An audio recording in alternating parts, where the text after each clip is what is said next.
Yes. Ziyun. You are live now, ma'am. Difficult, but it's okay. You can call me. Good You can evening, call me and Yun. Yeah. good Yeah. evening, and welcome everybody to the second episode of Contact Lens Learning course, which we have taken as an initiative from the Delhi Ophthalmological Society. So today we have with us Mr. Stephen Choi and Nanxing Yun as our speakers for the day, who will be guiding us through the Contact Lens Learning course, wherein we have a talk on exploring soft contact lenses, basic innovation, and specialized applications. We have with us the chairman, that is Dr. Rohit Saxena, sir, Rajesh Sinha, sir, co-chairman Monica Chaudhary, ma'am, who's a very senior optometrist working in the field of contact lens. Convener for the day is Dr. Varsha Rati, who's working as a consultant at LVPI Hyderabad and is looking after the training program there. And we have a lot of discussant as well as panelists with Dr. Simi Chaudhary, Dr. Akida Lal, Dr. Sohini Mandal, Dr. Anu Malik, and Dr. Neha Shilpi, all from various states of our country. And the panelists, Dr. Aditi Ghosh Dastidar, Kiran Kumar, Asta Gandhi, Jinu Priya, Sunandani Bose, and Dipali Singhal will be here discussing the talk for the day. To introduce our speakers, Mr. Stephen Choi, he's done his MBA and he has over 20 years of experience in the contact lens industry. Currently, he is working in one of the companies, which is the Seedco Japan, as a business consultant for the South Asia. And he's very passionate about the contact lens courses all across South Asia and promotes contact lens training all over the South Asian market.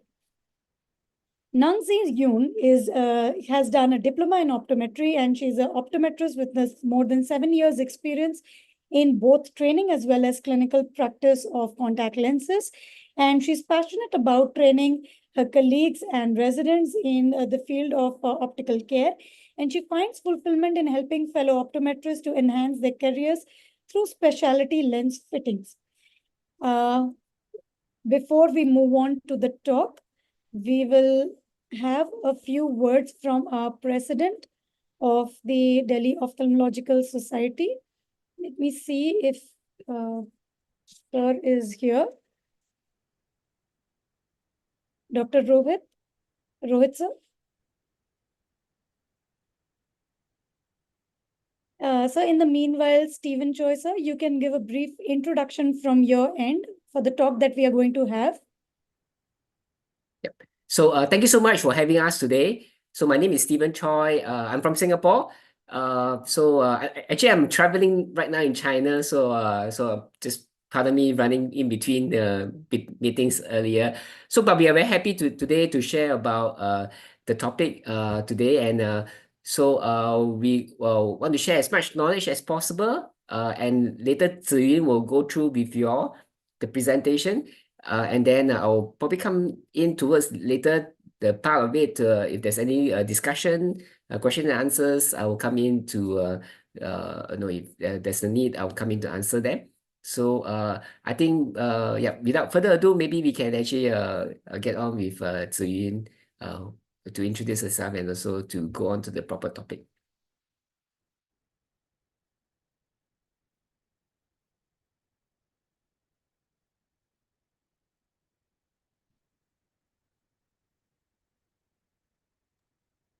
Dr. Pranita, you're on mute. Sorry.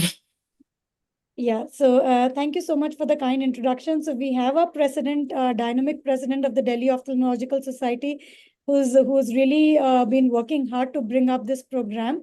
And we are here on the second episode of this contact lens learning. Dr. Rohit sir, few words from your end before we start our discussion for the day.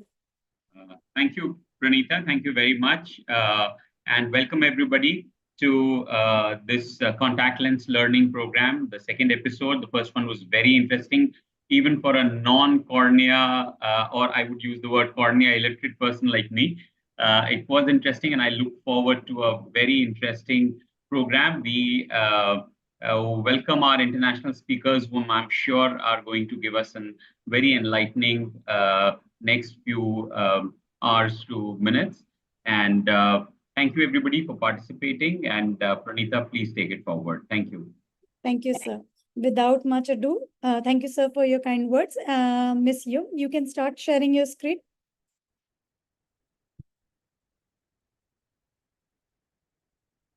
Yeah, just a second, yeah. Thank you. You can make that full screen. We can see that. Yeah, because I'm working on two computers. Just a moment. Okay, now you can see it, right? Yeah, that's fine. Okay, great. Hi everyone, I'm Ziyun. I'm from Singapore. So now I'm currently a professional affairs executive in SID Contact Lens Asia, whereby we specialize in making contact lenses, both in soft lens format and also hard lens format. We also do specialized lenses such as the extended depth of focus lens and also autokeratology lenses as well. So today we will be exploring about soft contact lens, the basics, the innovations and applications in eye hospitals or clinics. So today's agenda will be the basic on contact lens and also its innovation and applications. So we will move on to talk about the contact lens basics first. Okay, firstly, we'll talk about soft lens fitting philosophy. So the soft lens fitting is based on a 3-point touch approach. So we have to get the right combination on all three areas, whereby there's the cornea, the limbus area, and the perilimbus area. All right, so on a piece of contact lens, the design-wise, there is 3 curves. Okay, the first curve will be the back optic zone diameter, and there's 2 types of peripheral curve. The first curve being at this area. I hope you can see my mouse. Okay, and the second curve over at this area, making it 3 curves. One here, another one here, and the third curve here. Next, in a contact lens, we also have the base curve. The base curve is the measurement of the back curvature of the contact lens. So the back curvature of the contact lens actually comes into contact with your eye.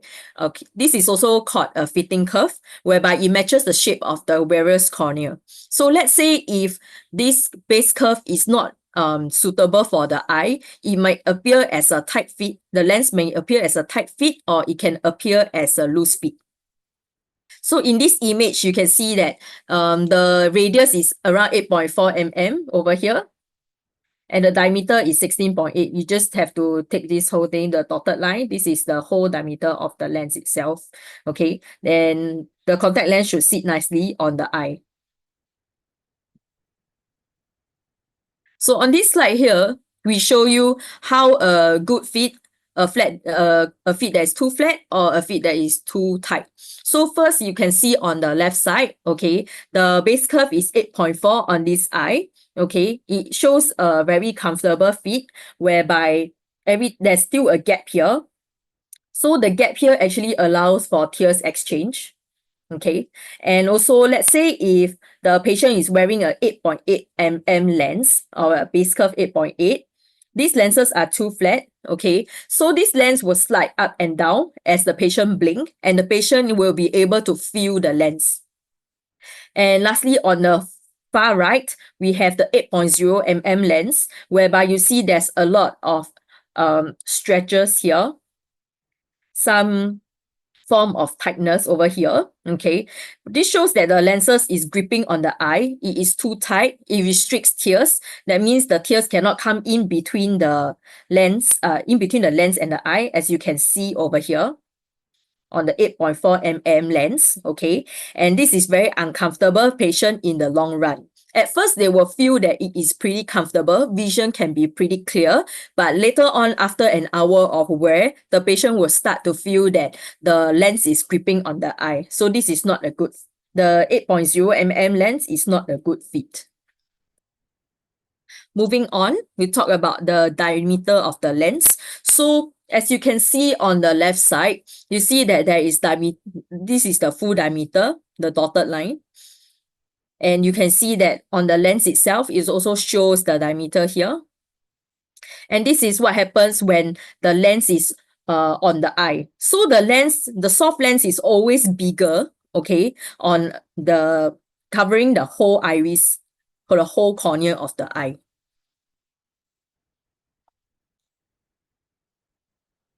Okay, so over here we show you how the different diameter actually would affect the fitting of the lenses in the eye. So firstly, on the far left, we have the correct fitting. Okay, this lens is correct and the size fits. So the lenses should adhere properly with some form of movement, okay, around 0.5 mm when you are looking primarily and blinking.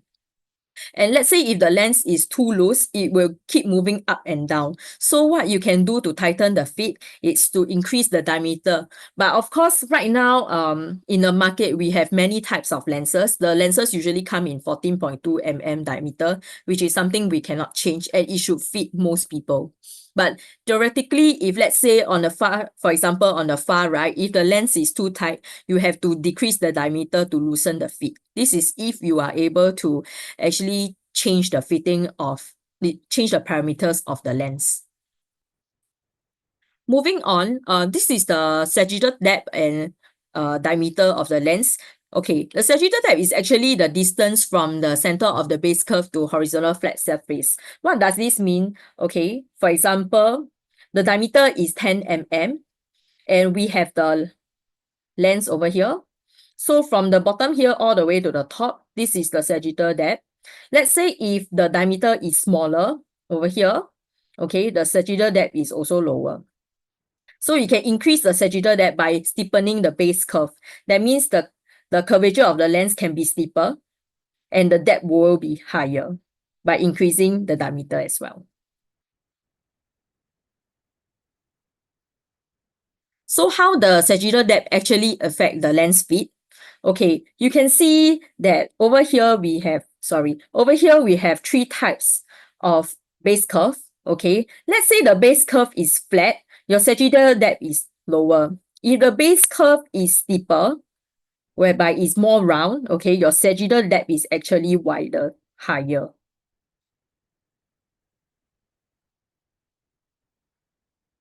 Next, moving on, we'll talk a little bit about the edge of the lens. So a good edge design actually provides a good edge lift and it brings a lot of comfort for the wearer. Why is that so? Okay, so looking at these two types of lens design, the lens edge itself, okay, you can see that the kind of cutting right at the end of the lens is slightly different. Okay, the thinner mid peripheral kind of edge will have lesser lid pressure and greater comfort, but the thicker mid peripheral kind of edge will give higher lid pressure and uncomfortable. The patient can feel this because as the patient is blinking, the edge of the lenses is actually rubbing against the eye. So that's how they are able to feel whether the lenses actually fit in the eye comfortably or not. So we do a comparison of the lens edge. Okay, you can see that there's three images here. Let me go through the first one. You can see that this is like kind of like a knife. It's really sharp.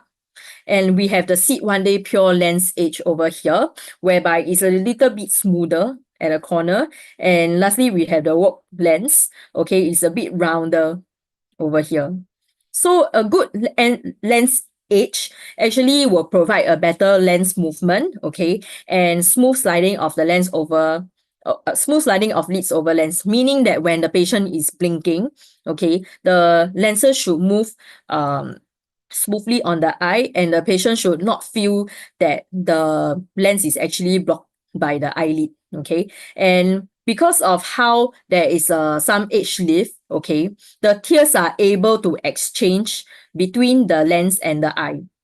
So in long term, the patient can tolerate the lens actually in longer hours every day. For example, the patient needs to wear the lenses for 12 hours a day. They are able to tolerate this kind of time, okay? And Therefore, it also brings greater comfort to the wearer. You can see that over here, we have an example whereby the conventional lens is actually digging into the eye, but for the Sit One Day Pure lenses, it's actually a little bit lifted up so that more tears can enter, and also as the patient blink, they are able to make use of the lid movement to move the lenses as well. And the patient should not feel that the lens is actually rubbing on the eye. Okay, next we'll talk a little bit on the innovations, on what drives them and what is the future. Okay, so how will an ideal contact lens evolve? Okay, so firstly, we have optics. Optics-wise, we can actually create lenses for myopia management as well as better presbyopia lens, because there are many types of presbyopia lens in the market, as well as there's many myopia management lenses in the market, but we are still in the midst of actually improving. So today we will actually touch on a little bit on that later. Okay.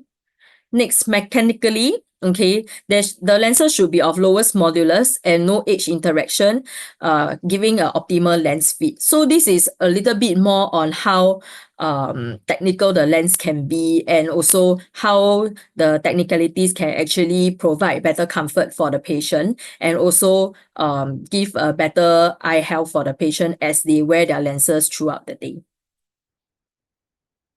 Next, we have surface. So surface should have no deposit so that your vision will not be disrupted. Low wetting angle and also no tear breakup. Okay, this is what we are working towards. Of course, it is a little bit difficult, but definitely the surface is important so that the patient is able to see comfortably throughout the day. Material-wise, we hope that the material ideally should have no dehydration, so it keeps the water intact on the lens itself and have high water content. With a high water content lens, you can actually feel that your eyes is kind of moisturized throughout the day, even if you have a piece of lens in the eye. And permeability, lastly. So for oxygen flow DK/T over the Holden-Mertz criteria, we need around 24 DK/T for daily wear. And for extended wear, around 87 DK/T. And of course, there are many lenses in the market that is providing more than what is needed for the eye. Okay, so we can look at how actually the soft contact lens actually has an evolution over the years. Okay, so when the soft contact lens first entered the market in 1971, the comfort is the main driver. So when we compare soft lens versus the rigid lenses, okay, there will be some difference in terms of comfort. Definitely, the soft lenses will be more comfortable than rigid lenses. Of course, back in the day, there's some limitations with the material because it doesn't give enough water content, and also it doesn't give enough oxygen permeability. So in the 1970s, we have the Sit Pure series and the BioTrue series, which is a lens from another brand. Then later on, we focus a little bit more on comfort, giving a better edge design and also lens material.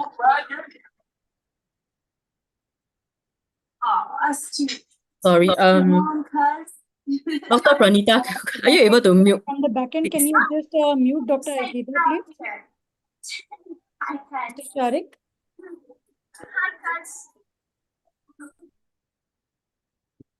Mr. Sharik?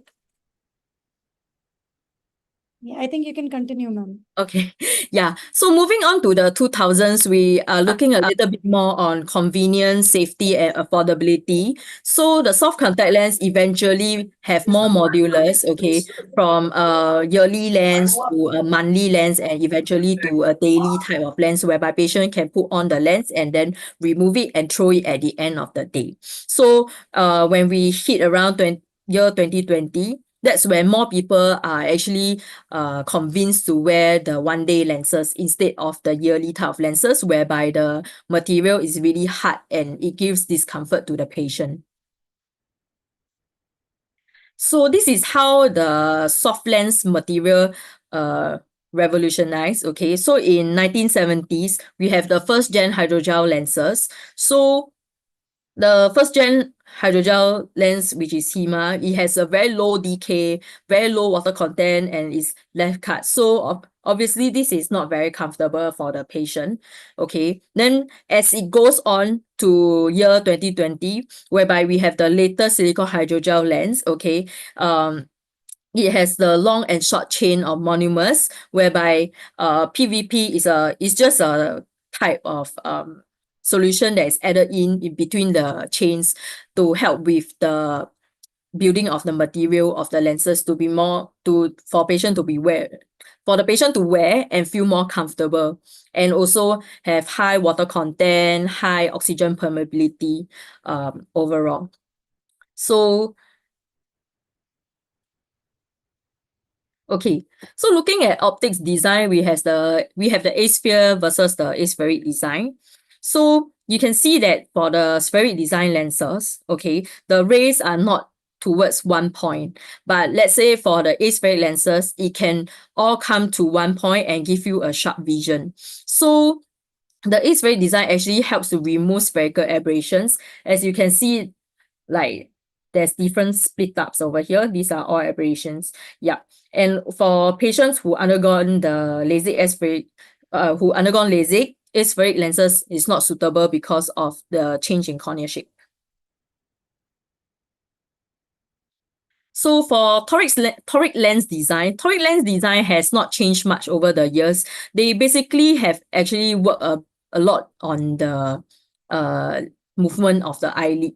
So for the design wise, we have firstly the prism ballast on the left side, whereby the lens is produced with an increasingly thicker profile right at the bottom. So it's a little bit heavier and thicker at the bottom. When the patient actually blinks, the eyelid will help to stabilize the lens as well. So it's because of how the lens is made, it's heavier at the bottom. Because of gravity wise, it will just stay there properly, and the rotation will not move too much. Whereas for like dynamic stabilization, which we don't really see much in the market anymore, we have the double slap off, and we have the dual thin zone and the ASD design, whereby the thin zones are all on the superior and inferior of the lens. So these designs actually depend a lot on the eyelid. Okay, and the lid will actually squeeze against the thickness differential across the lens, maintaining its stability. So you can see that for the different lenses over here, as I have mentioned, the thin zone are all at the bottom. Okay, so but there's an advantage to it. The overall thickness profile can be kept to a minimum, but for the prism ballast lens, it is always thicker at the bottom. Okay, so for multifocal lens design, there are several classifications. So we have on the far left, the center distance type of bifocal lens, okay, which is not really used anymore. Okay, then next we have the center distance bifocal plus transition zone type. Okay, so this type of lenses, we have it in our brand. It's called the SID multi-stage 1 day or 2 weeks lenses. Okay, so the SID multi-stage lens actually has a center distance power right in the middle to help with patients to see clearer at a distance, and also at the same time they are able to read near. Okay, and next we have center near bifocal plus transition zone type of lens. This is pretty common in the market. You can find it in other brands. Okay, and as well as the center near progressive type of lenses. There are many lenses in the market that are of this design. So the latest design is the extended depth of focus design, and in short term we call it EDOF. So same for our brand, we have the SID 1 day pure EDOF lenses. This is the latest type of multifocal lens in the market. So the EDOF technology, okay, so you can see that there are many continuous, rapidly varying power profile here, and you can also see that within this piece of lens itself, there is many different colors. So these colors actually represent the different powers that is within the lens itself. So these lenses is actually designed such that it has a unique power profile. Okay, it optimizes the retinal image by manipulating multiple higher order spherical aberrations to give us varying power profile. It's non-monotonic and aperiodic. Okay, this helps to give the patient a very balanced visual performance, meaning that when you look far away, it's clear. When you look near, it's also clear. And also, most importantly, in this daily age, this digital age right now, we are looking a lot more on laptops, and people are actually complaining of this issue of not being able to see at intermediate distance. So EDOF technology is serving its purpose by giving clear vision at all distances. So we have the comparison of the different lens design here. Okay, the power profile. So this is the aspheric design whereby the power gradually becomes higher. So, and next we have the concentric design whereby you see there are many rings within the lens, and in each ring it is the same power. So therefore the power profile is designed like this way. As for the EDOF design, it is always different. You can see that at different points, the power is actually different. And you can see that I mentioned there are many colors within the lens itself. So this also means that the EDOF is able to give good vision at all viewing distances, and also minimizing visual disturbance such as ghosting and halos, which we face a lot of such issues in the usual multifocal lens designs, as you can see here, the aspheric design or the concentric design. And also because of how the powers are all within the lenses itself, okay, it gives consistent performance, okay, despite the pupil, the decentration of the lens, which is pretty common, and also individual eye aberration differences. So we have a comparison here. Okay, so this is the bifocal lens. This is the progressive multifocal lens. And lastly, we have the EDOF lenses here. And we also compare the change of pupil size based on the different conditions, whereby it's bright, it's dark, and also if the lens is decentered. So this pink ring over here, this is actually the pupil size. In a bright condition, the pupil size is smaller. Let's say if the lens is actually in a good fit, it's not decentered, you can see that within the pupil we have the power here. So let's say if it's a center distance lens, the distance vision will be very clear. Same for EDOF, because within the EDOF lens, there's many power, so the patient can still see clearly at far in bright condition. Okay, and for dark condition, the pupil is actually wider usually because there's no light to actually change the pupil size. So you can tell that there are two types of powers in a dark condition in a bifocal lens, and same for the progressive multifocal. This faded part is actually a transition area. So within the pupil itself, there is also the transition powers. So for the EDOF lenses, when the pupil is big, it's still seeing through the multiple types of powers that we have within the EDOF lens. So let's say if the lenses are decentered, which is actually very common, as the contact lens is usually more nasally decentered in our eyes. So when there's a decentered lens in our eyes and the pupil is looking through this power, okay, for the bifocal and progressive multifocal, you can see that there's a difference in power. Okay, so the patient will actually feel glare and halo because of that. But for our EDOF lenses, no matter how decentered the lens is, because of its unique power profile, the patient will still be able to see clearly at all distances and face no issues with halos or even like glare in dark condition.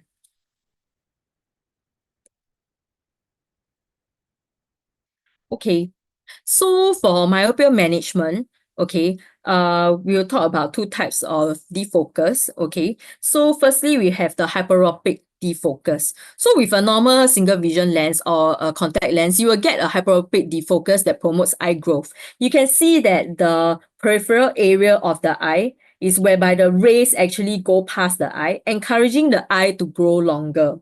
When this happens, when the eye grows longer, your degree actually will go up. So we don't want that to happen, and therefore we introduce myopic defocus. So using the EDOF lenses, the mid EDOF design, okay, this unique power profile actually is able to push all the rays within the eye itself, creating a myopic defocus, meaning that the rays at the peripheral actually is kept within the eye, and it doesn't encourage eye growth. But at the same time, because the center of the vision is still clear, because the rays right at the center is still hitting on the center of the retina itself and not past it.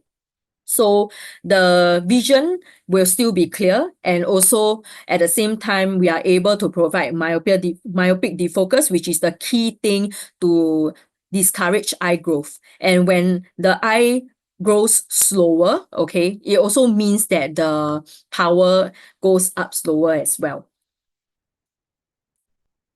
So currently, we have a few types of myopia management lens available. So for our SID brand, we have the SID One Day Pure EDOF Mid design, whereby you can use it for myopia control.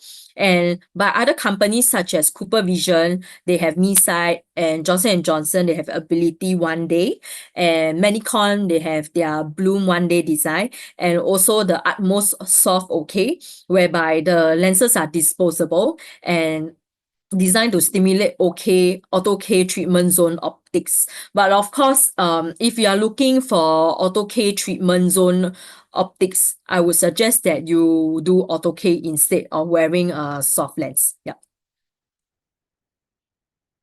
So in a contact lens prescription trend, okay, we're looking at silicone hydrogel and daily disposable modality growing to be more. It's actually projected to increase in the future, as you can see from the two graphs in the PowerPoint slide. Okay, so all the different colors actually represent all the different countries, and they are all moving towards the same kind of proportion. So you can see that for the silicone hydrogel market, it's going up and actually is going higher. So it's projected to actually go up all the way to 100% because of its convenience, because of its comfort.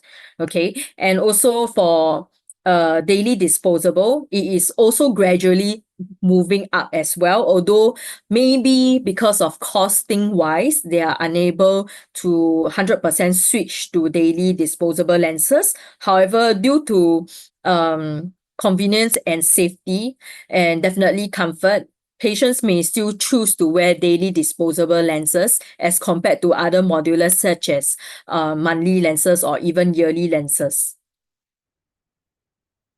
So next, we have the proportion of fits for toric lenses. So for the toric lenses, it seems to have reached a plateau. Okay, so and also we have the multifocal market here, which is going up. Okay, we can also see that, okay, because there's global aging population, right? So it's common that the multifocal contact lens needs will be higher. Therefore, it's projected to go up.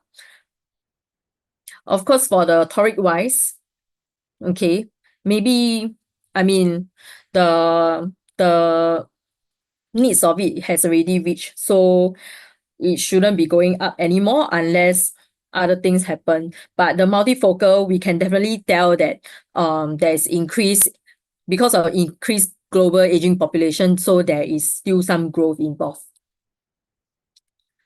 Okay, so for future innovations, we have the drug delivery system, the smart lenses, and also better myopia management design. So for drug delivery system, this is useful for hospital and clinics whereby, for example, in this example here, we have the AccuView TerraVision, which has the ketotifen medicine releasing factor in the lens itself. So the patient can put on this lens and have vision correction and at the same time have relief for their itchy eyes. So we have the smart lenses as well. Okay, so this smart lens, we have an example of the Sensimax Triggerfish lenses here.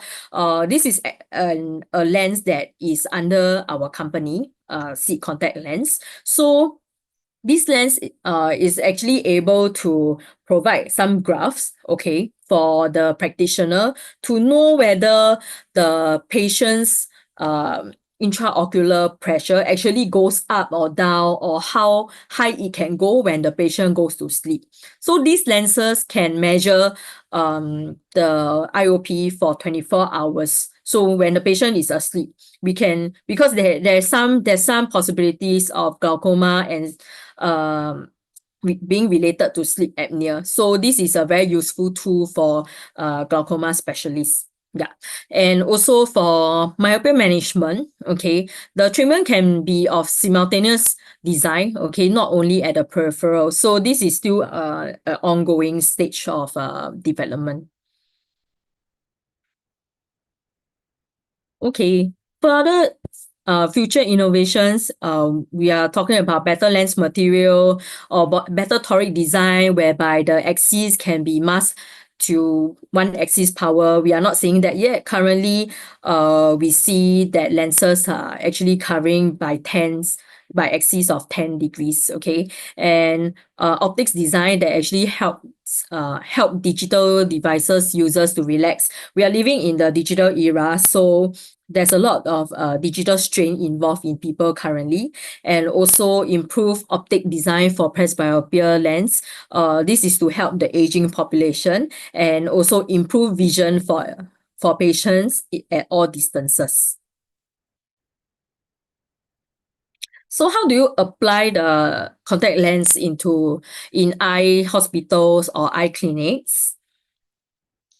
Okay, so actually the high minus patients can wear soft lens disposable now. We have this available in our company. The SID 2-week pure lenses actually comes in powers of +10 all the way to -24. So these patients no longer have to have their contact lenses customized. But of course, if there are special needs such as phakic and myopic lenses, okay, if you need to optimize it, you can, okay. There's also bandage lenses for patients with damaged cornea. They need some protection. We have that kind of specialty soft contact lens, customized lens as well. And also for pediatric, whereby some kids, they actually need the soft lenses, okay, when they're in their supine position. And with that, we are able to provide 2 high water content materials for the children as well. So you can see that there's a wide specification, okay. For power wise, we are running from +30 all the way to -30 in 0.25 steps. So this is highly customizable, really based on the needs of the patient, okay. And because you can customize everything, it works as a better bandage lens as well. You can actually facilitate the improvement of the eye health a bit better with this kind of lenses. Next, we have the soft keratoconus lens design. For the keratoconus, usually we will need to use hard lenses, but this company, Ultravision, okay, they actually design a soft lens design for keratoconus patients or even other types of irregular corneas on patients, because sometimes the hard lens is really hard for people to accept. So they come up with this lens whereby the lenses are soft, and usually soft lenses are a little bit more comfortable for patients. This is one of the innovations that they have. All right. So in hospitals, we will also need myopia management in children. So for myopia management in children, it's a lot easier with soft lenses. And you can actually use the SID 1-day pure EDOF mid design lenses for this function. So with the soft lenses, the patient may not reject the lens as compared to a piece of autokeratology lens, which is a hard lens. So we have the clinical study here, whereby this study is comparing EDOF mid design versus single vision contact lenses. This case actually involves children of age 7 all the way to 14 years old. So when it comes to the progressive myopia and myopia control, okay, everyone is paying attention to it currently, because if you don't control myopia, actually we all know that it can evolve to many kinds of eye conditions such as glaucoma or even retinal detachment. So this is the first study which is carried out for our EDOF lenses. This study actually ran for 2 years. Okay, it compared the use of EDOF and also single vision lens. They find that the EDOF lens design actually both slow down the axial length growth as well as the myopic power in comparison to single vision lenses. Because when the eye actually grows, the power goes up as well. So we have to control how much the eye grows.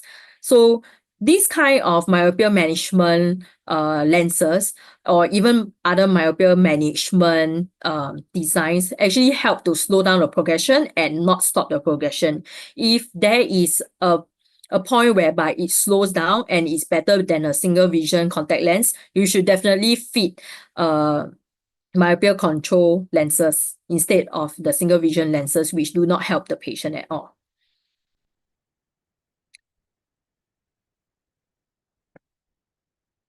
Okay, so we also did a study, okay, on Indian children for myopia control using the EDOF lenses. This is a randomized trial, okay, involving 104 children from 7 to 15 years old using the SEED 1-day pure mid lenses comparing to single vision spectacles.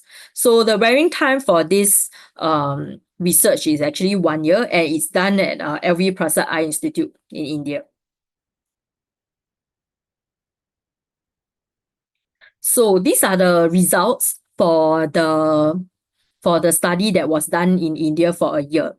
So as I have mentioned, okay, 104 children between 7 to 15 years old with a spherical equivalent of less than or equals to minus 0.50 diopters were randomly assigned to either wear the SEED 1-day EDOF mid lenses or the single vision spectacle lenses. So these children actually undergo the cycloplegic refraction with autorefractor at axial length measured to be determined at the baseline and also their 12-month visit to see whether there is any change in both. So as well as we also check on the compliance, whether the patient actually wears the lenses as instructed, and also if there's any visual discomfort, whether the patient feels any discomfort in their vision, like for example, halos or glare when they are wearing the contact lenses or when they are on the glasses, as well as dryness questionnaires were actually conducted to see if actually these lenses fit well in the patient's eye. So actually out of 104 children, okay, 69 of them completed the 12 months follow-up. And we found that the EDOF lenses actually slow down the myopia progression by 59% based on the spherical equivalent refraction. So at the end of the study, we actually measured the power again to see whether there's any progression or how much progression there is. So we found that there is that the myopia progression actually slowed down by 59%, and it controlled the axial length by 49% comparing to the single vision lenses. So the main thing here is to actually control the axial length, because if we are able to manage the axial length well, you don't have to worry that the power will actually jump up quickly or not. Like I said, if the axial length goes up high and in a very fast rate, it also means that the myopic power is actually going up at a rapid process as well. So we should look at how much axial length is actually controlled in this case. So this shows that the EDOF lenses actually work for these children. Okay, so this is the end of my presentation. If you have any questions, feel free to ask. Thank you very much for listening.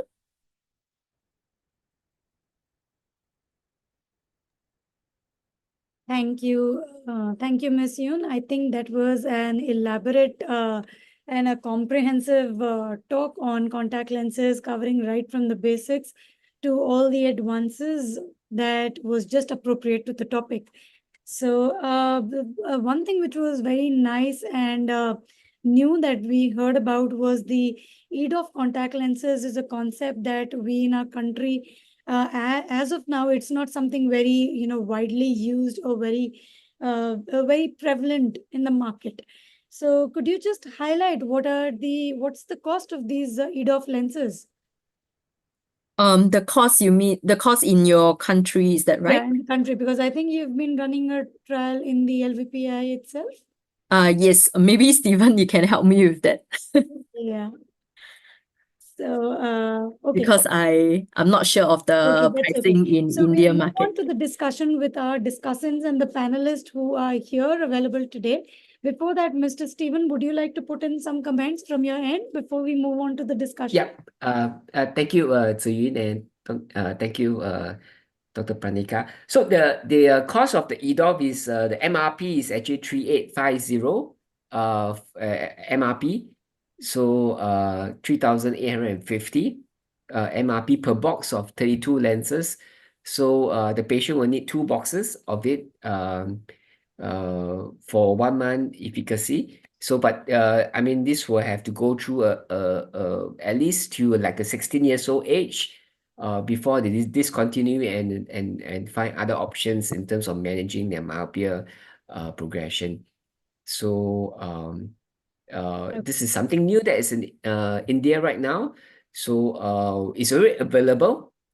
But we want to probably talk more about this EDOF as we go along, because I think this is really very helpful in terms of managing myopia management, particularly for India market, which is I think which is somehow not available in terms of as a contact lens.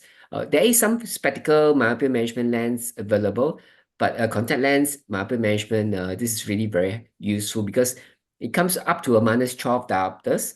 So and spectacle lens like that is available for myopia management comes up to I think probably -10 maximum. So we do have a bigger range in terms of myopia management versus what is available in spectacle lens. And definitely in terms of contact lens efficacy versus spectacle lens, contact lens efficacy in terms of myopia management definitely is a lot more better as well. Okay.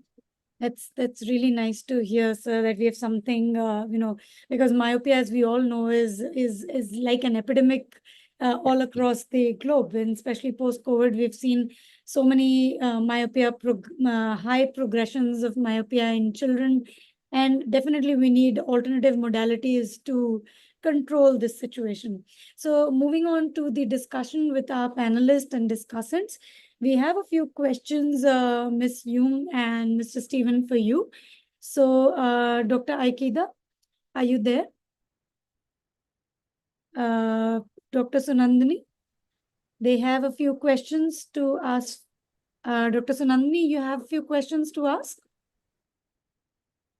Can you unmute yourself first? Yeah, hi. I'm Dr. Sanandini. So I have 2 questions. The first thing is, when we use an orthofocal lenses for myopia progression, so what we generally know that it compresses the cornea overnight, and then it helps in the myopia progression for this patient, and in the morning the patient can see better, right? So how will a soft contact lens will help in this kind of thing? That is my question, because it cannot be a tight fit as a orthofocal lens what we are giving for the nighttime wearing. So how is it like how we are comparing them two together? So this is the first question. Okay. So currently we, as for SEED ourselves, we don't have any study that compares Ortho-K versus our SEED EDOF lenses. However, you're asking how the EDOF lenses actually work. So because of the unique power profile, you are able to keep the peripheral powers within the eye itself. So let's say if you just, let me go back to the slide a little bit. Maybe I can explain a little bit better.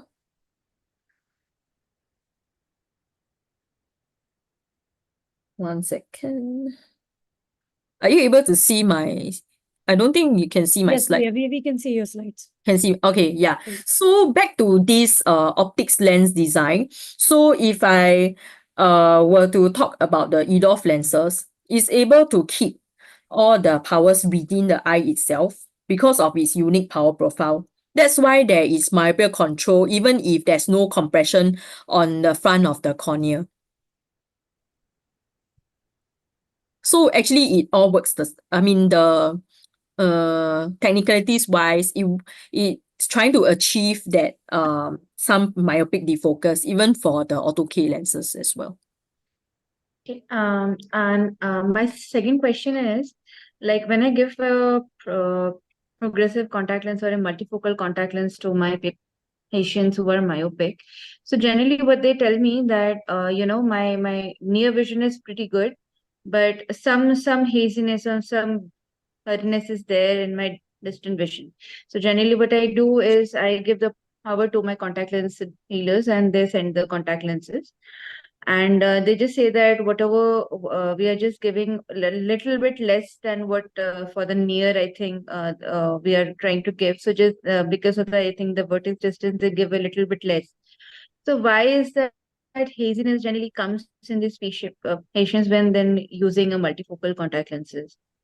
When the correct power also has been given to them, like the complete power that is needed also given to them, even for for simple myopia cases also, maybe -1 or up to -1.5 also, they will tell me that some little vision difficulty is there for the distance, and they tell me that I think you have already put up the slide of the pupil size where the defocus is there. Yeah. So, but is this because of this thing that they see the little difficulty in the vision because of this pupil size and the decentration for the I guess multifocal lenses? it's more of the decentration that is giving the problem, and also the lens design because of how, for example, if we are talking about the progressive multifocal lens, whereby there is actually a transitional zone. Okay, let's say if the pupil is right at the center over here, it's looking past looking past the transitional zone. So this is likely why they are facing a lot of halo problems. But I think you can actually try the EDOF lens and see if the problems actually decrease, because the EDOF lenses is made to address these issues. Yeah, just to add on to that, for myopia management, we did the study with LVPI. So we also had the subjective questionnaire asking patient in terms of vision acuity.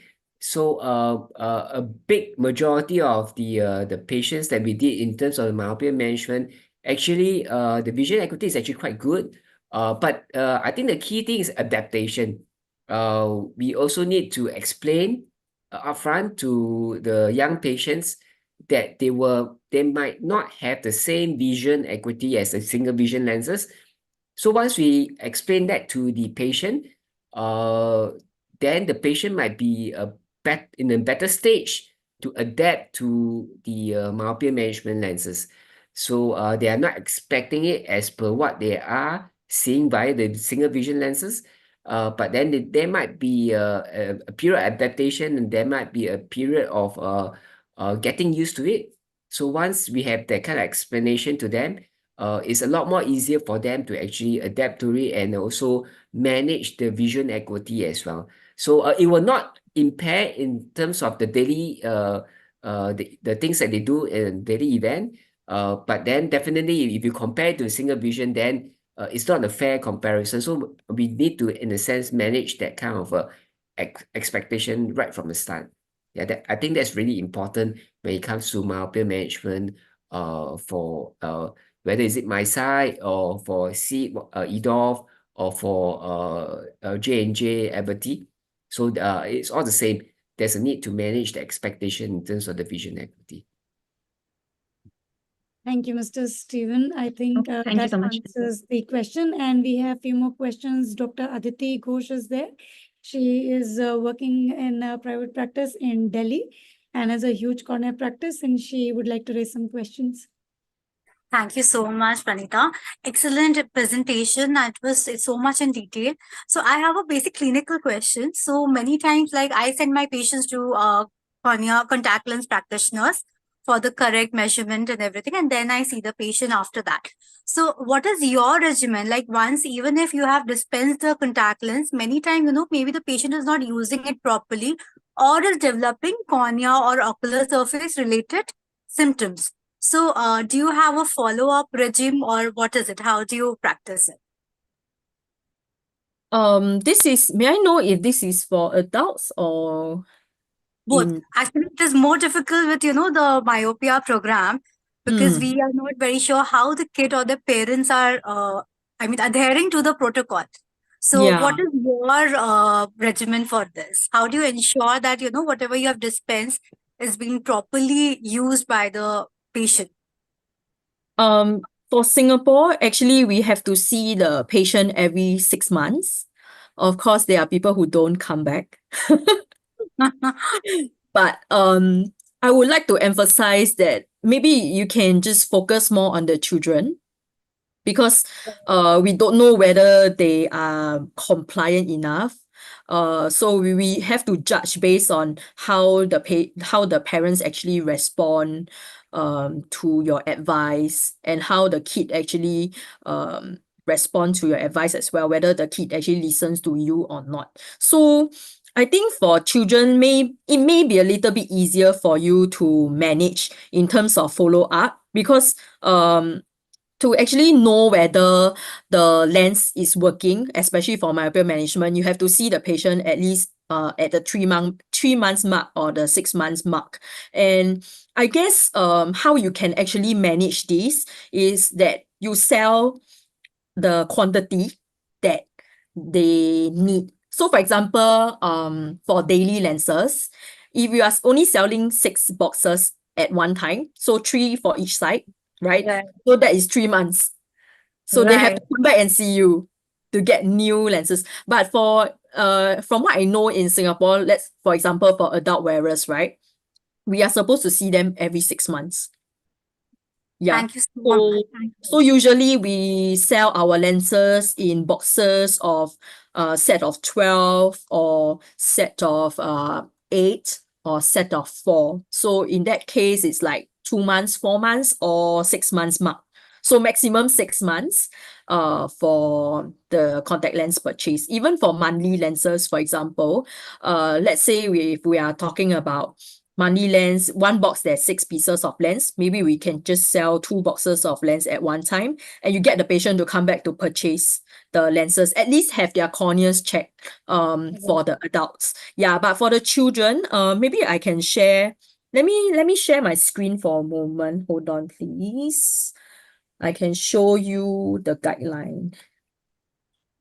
1 second. Another question, Ms. Jung, is what was the average duration of contact lens prescription per day that these kids were prescribed in the myopia control study? Myopia control study. One moment. Okay, maybe I show this first. Sorry. Yeah, Dr. Aditi, you can see this, right? By the Yes, BHVI. right. Yeah.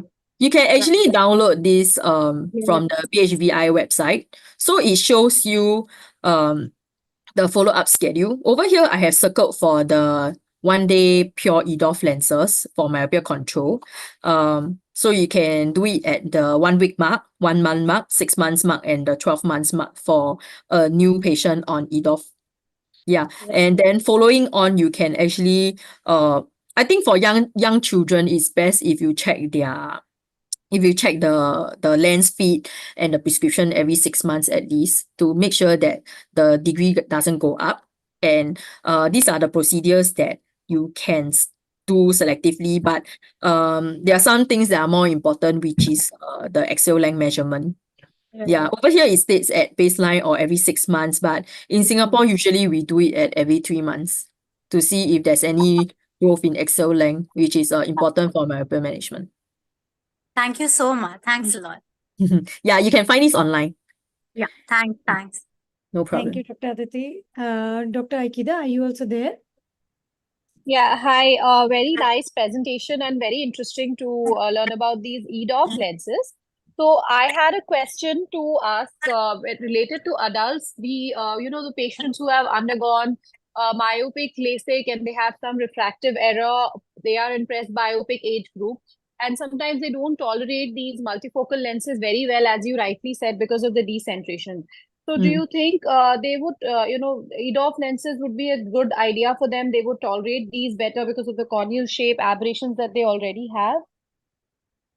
By right, they should feel better. But of course, with all LASIK patients, they have a lot of complications such as dry eye issues, which is a huge factor because dry eye actually can cause a lot of vision disturbance. So these are some problems that we cannot solve. So what they can do is only eye drops, I guess, at this moment. Yeah. So for LASIK patients, it's really hard to say for sure. I would suggest that you do a trial fit first. Right. Yeah. Right. Yeah. Thank you. Thank you so much. No problem. Thank you, Akida. And now we have our Secretary of the Delhi Ophthalmological Society, Dr. Praful Marana, who has the mastermind behind these contact lens courses and these series of webinar that we have been conducting. So, sir, your remarks. No remarks. Sorry to all of you because I joined quite late. We had a eye donation fortnight celebration, but I think both the speakers must have done a great job. And thank you for being a part of this webinar series. And we are going to bother you in future also. So both the speakers, you please stay prepared for that.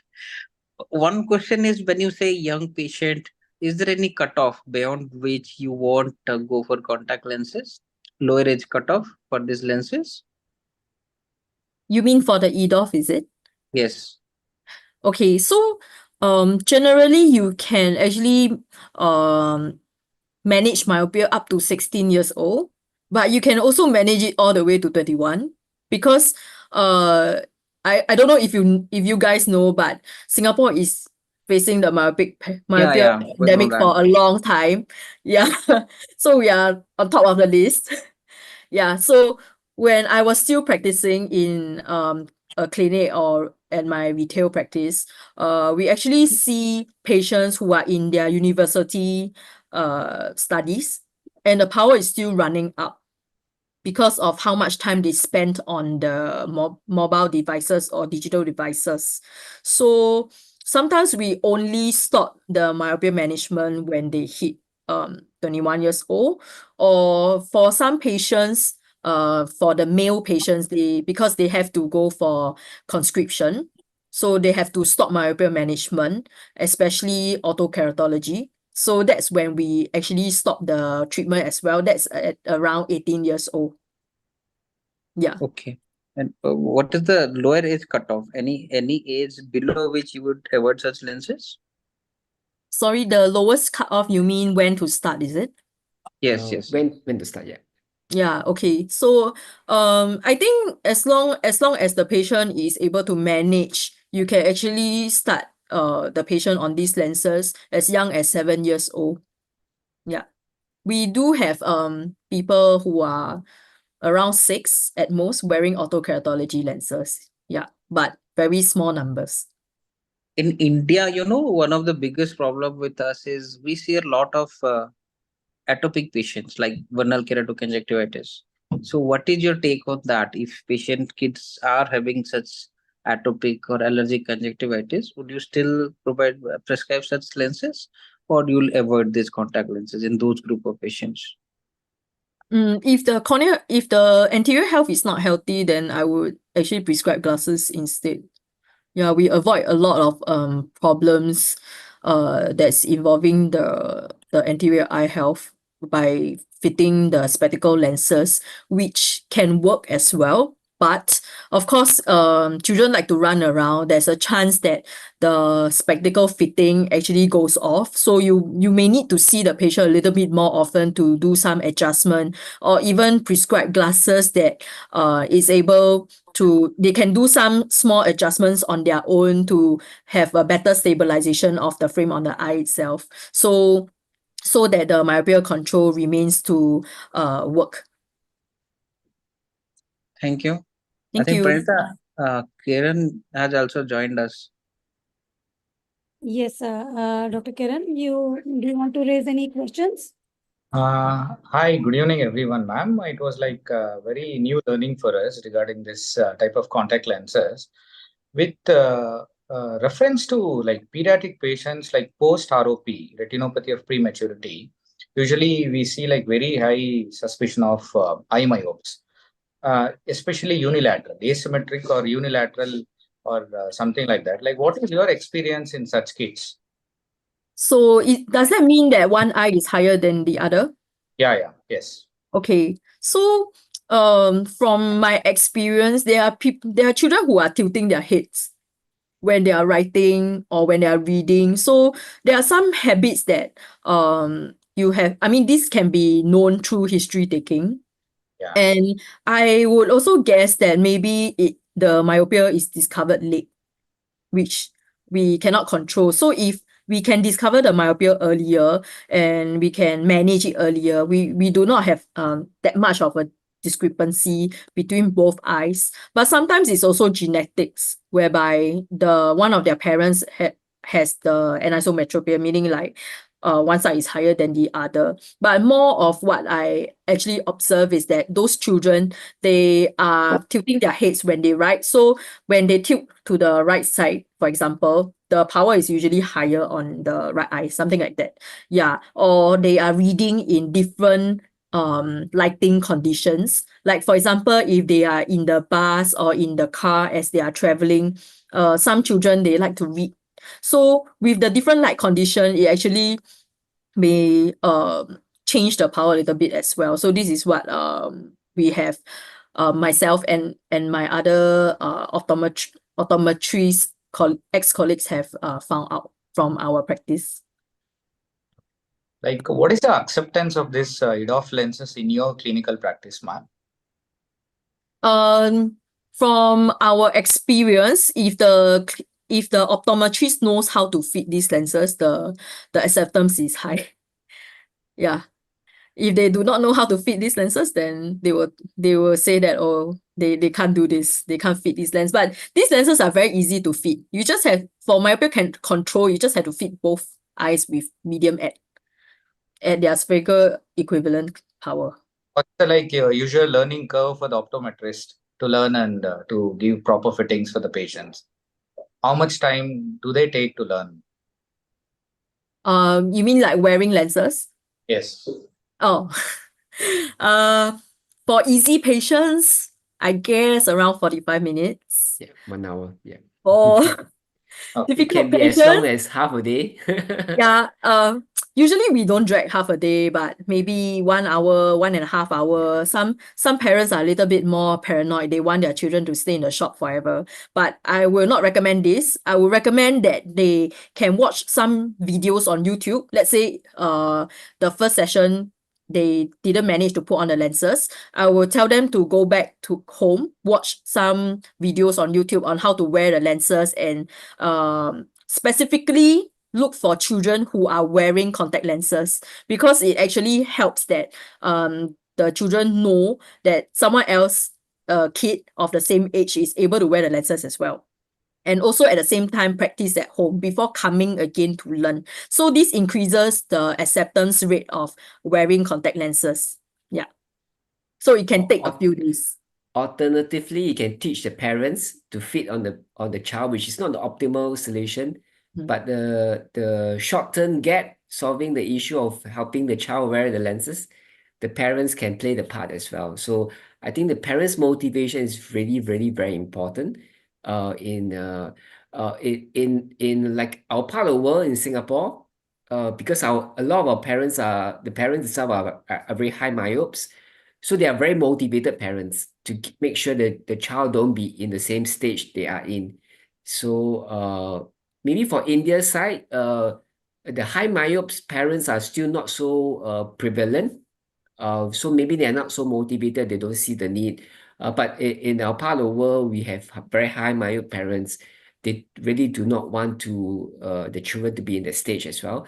So they are very motivated, and sometimes they will take the role of fitting the lens, putting the lens on for the kids in the short term. But eventually they have to get the kids to get to wear the lenses themselves. But once the kids get used to the lenses, they can adapt really very fast.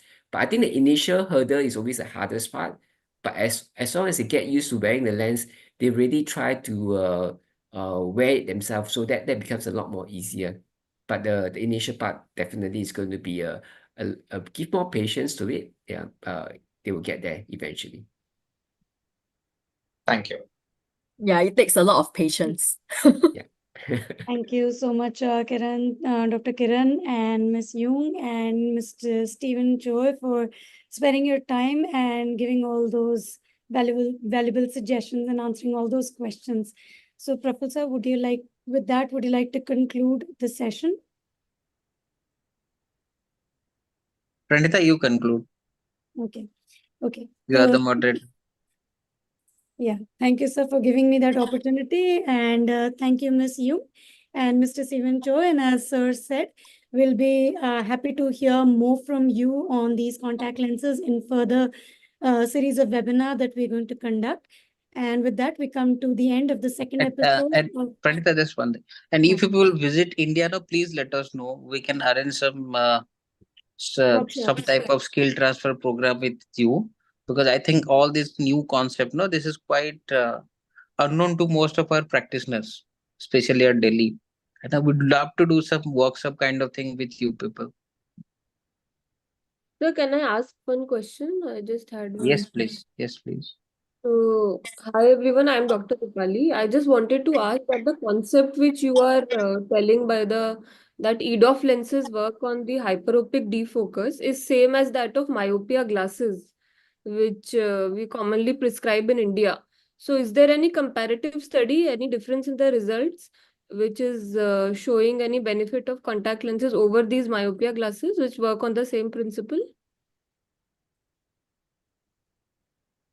The lenses actually provides myopic defocus. So just now I have presented on the study, which is comparing the EDOF lenses to single vision lenses.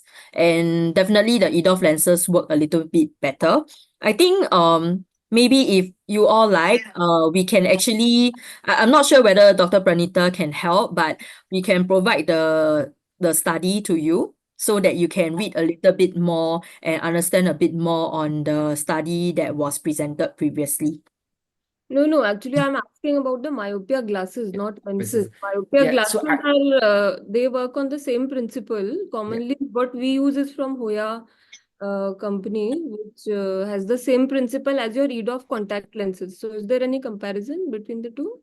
So far, we have not done a direct comparison with myopia spectacles, myopia management spectacles like Hoya for Zeiss or Essilor Stellux. But I mean, you look at the basics of it's all about treatment zone, right? So the myopia management spectacles is all about getting the treatment zone to be effective on the child's eye. So, but we do know, I mean, in terms of spectacles, there's always that the vertex distance, and also the treatment zone test. There's a possibility if the spectacles are not fixed properly, treatment zone might not be at the treatment zone. The efficacy can drop depending on how the child looks at up, down, or how the spectacles is being aligned properly on the face. So in theory, just by looking at that, contact lens treatment zone is always fixed on the cornea. So even when you move up and down, the treatment zone is always targeting where it should be. So the efficacy definitely is a lot more better in terms of contact lens. So if you look at I mean, in the world of myopia management, of course, if you look at the pharmacological side, of the pharmacy side, atropine is really good. And then Ortho-K is, I mean, in terms of efficacy, atropine short-term wise, 2 years is really effective. Ortho-K is definitely more effective than EDOF. EDOF is definitely more effective than spectacle lens. And also even in terms of other center distance presbyopia lenses. So we are looking at the range of efficacy. Definitely soft contact lens EDOF will be a lot more effective versus a spectacle myopia management lenses. Okay, thank you. Maybe we can plan a study. Yeah, we Thank you, can Pali. actually. Really That'd be really interesting a question. interesting study to do, comparing those myopia spectacle lenses available in the market. Yeah. Yeah, definitely, because these are non-contact thing. A spectacle is obviously more comfortable for kids. So if we have a head-to-head comparison with these two things, I think it will add value to the literature. Thank you, Yeah, Dipali, really for bringing that up. And with that, we conclude our session for the day of our contact lens, the second episode of contact lens learning. And we hope to hear from you in future as well. Thank you, Ms. Young and Mr. Stephen, for sparing your valuable time. With that, we conclude the session. Thank you all the panelists, Dr. Kiran, you so Dr. much. Aditi, Dr. Sanandini, Dr. Dipali, for being with us. Thank you. Good night. Thank you. Thank you. Thank you. Have a great night. Thank you. Thank you. So Good night. much.